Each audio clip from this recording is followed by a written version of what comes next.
Dan untuk mengetahui bagaimana persiapan daerah melaksanakan PPKM darurat, sudah ada koresponden CNN Indonesia Hendrawan Setiawan di daerah istimewa Yogyakarta dan produser lapangan Gia Clarissa di Surabaya. Kita ke Yogyakarta terlebih dahulu. Hendrawan, bagaimana persiapan dan langkah yang akan dilakukan Pemprov DIY terkait PPKM darurat? Amel, kalau di paket berita sebelumnya disebutkan bahwa Pemda DIY saat ini masih menunggu instruksi Mendagri. Namun beberapa menit yang lalu sebelum saya melakukan laporan ini, saya mendapatkan konfirmasi dari Pemda DIY bahwa instruksi Mendagri sudah diterima dan Pemda DIY saat ini sudah mengeluarkan atau sudah membuat instruksi lanjutan untuk dilakukan di wilayah daerah istimewa Yogyakarta di 5 kabupaten kota. Salah satu hal yang paling mendasar adalah wisata di daerah istimewa Yogyakarta selama PPKM darurat ini akan ditutup. Ini menyusul apa yang sudah disampaikan Sekda daerah istimewa Yogyakarta sebelumnya, Kadarmanta Baskara Aji, yang menyatakan akan mengikuti instruksi Mendagri bila wisata di Yogyakarta ini ditutup. Ini tentu saja menjadi langkah progresif yang dilakukan sejak corona masuk ke Yogyakarta, karena perintah untuk menutup wisata ini sebenarnya tidak pernah dilakukan kecuali oleh sejumlah pemerintah kabupaten yang meminta penutupan sejumlah wisata dalam jangka waktu tertentu, meskipun akhirnya kemudian dibuka kembali. Dan ini adalah langkah penutupan untuk dilakukan di seluruh kabupaten kota di daerah istimewa Yogyakarta. Nah, tentu saja ini menjadi suatu hal yang penting bagi Yogyakarta, karena pariwisata adalah satu dari dua hal yang menjadi pendapatan atau APBD dari daerah istimewa Yogyakarta. Bila sebelumnya Sri Sultan Hamengkubuwono ke-10 menyatakan tidak punya anggaran ketika ingin melakukan lockdown sendiri, namun saat ini atau beberapa waktu yang lalu Gubernur DIY menyatakan saat ini ada anggaran tersedia untuk melakukan PPKM darurat. Dan bila nanti anggaran ini kurang, nanti pihak Pemda DIY akan melakukan pembicaraan ulang dengan DPRD DIY. Dan ini tentu saja menjadi perhatian dari Pemda DIY maupun pemerintah kabupaten kota di 5 kabupaten kota di DIY.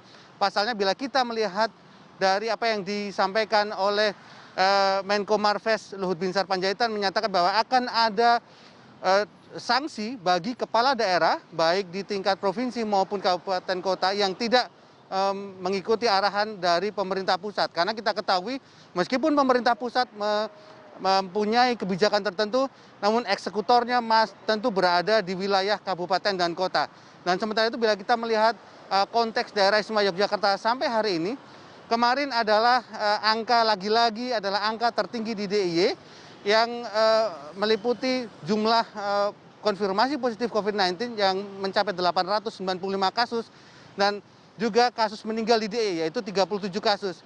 Angka meninggal ini tentu saja bisa jadi lebih banyak lagi, karena beberapa hari sebelumnya ketika Dinas Kesehatan Daerah Istimewa Yogyakarta menyatakan hanya ada 18 kasus kematian, kami mencoba mengecek dengan data pembanding di posko dukungan Satgas COVID-19 DIY menyatakan jumlah kematian 24 jam mencapai di waktu yang sama itu mencapai 100 kasus atau 100 kematian.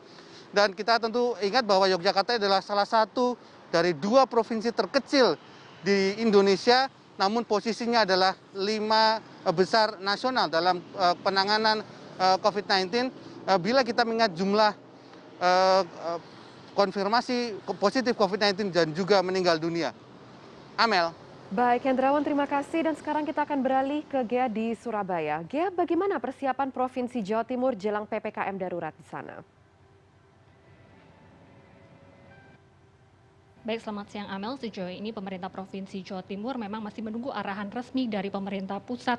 Namun yang difokuskan saat ini untuk pemerintah Provinsi Jawa Timur ini adalah berkoordinasi dan melakukan sosialisasi kepada masyarakat tentang rencana adanya PPKM darurat di wilayah Jawa Timur. Nah, kalau di wilayah Jawa Timur sendiri ada 36 kabupaten kota yang nantinya akan melakukan atau menerapkan PPKM darurat ini, yang dari 36 kota tersebut ada 2 wilayah yang memang tidak masuk dalam pelaksanaan PPKM darurat ini sendiri, yaitu ada Sumeneb dan juga Probolinggo. Intinya saat ini pemerintah provinsi tengah bersiap apapun arahan dari pemerintah pusat, kemudian juga saat ini sudah melakukan koordinasi dan juga untuk arahan dari instruksi pemerintah pusat ini nantinya juga akan disosialisasikan kepada masyarakat ini sendiri. Nah, Amel, salah satu lokasi atau wilayah yang nantinya akan diatur untuk selama pelaksanaan PPKM darurat adalah pusat perbelanjaan. Dari pantauan kami hari ini jelang diberlakukan PPKM darurat ini memang kondisi di wilayah ibu kota khususnya di kota Surabaya ini memang terpantau cukup lengang. Begitu juga tadi kami sempat memantau beberapa pusat perbelanjaan ini juga mulai sepi juga. Dan ini saat ini saya sedang berada di salah satu pusat perbelanjaan juga. Memang menurut pihak pengelola juga ini memang sejak PPKM Mikro sebelumnya di mana di wilayah kota Surabaya ini sendiri diberlakukan, memang ada penurunan jumlah pengunjung apalagi di tengah lonjakan kasus COVID-19 yang beberapa minggu terakhir ini memang cukup tinggi.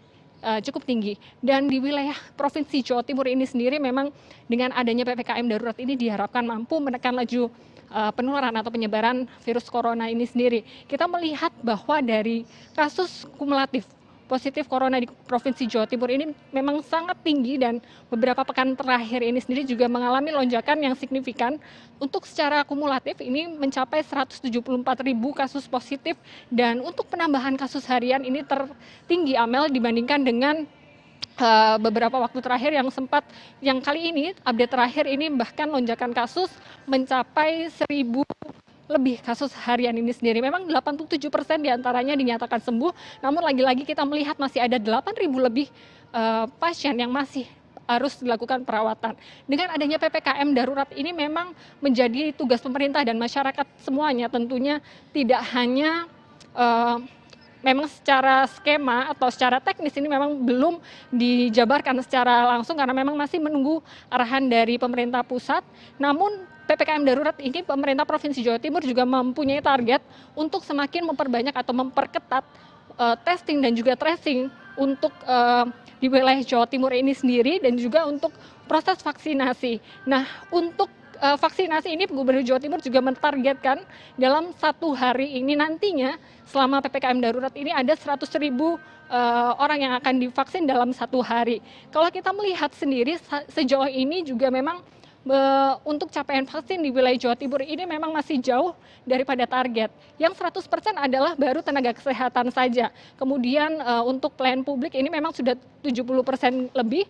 Kemudian untuk lansia ini memang baru 44% saja. Nah, diharapkan dengan adanya PPKM darurat tadi, selain untuk membatasi mobilitas masyarakat, juga mampu membuat pemerintah Provinsi Jawa Timur untuk semakin mengetatkan testing dan tracing dan juga program vaksinasi. Amel. Baik ya, terima kasih atas laporannya. Selamat bertugas kembali.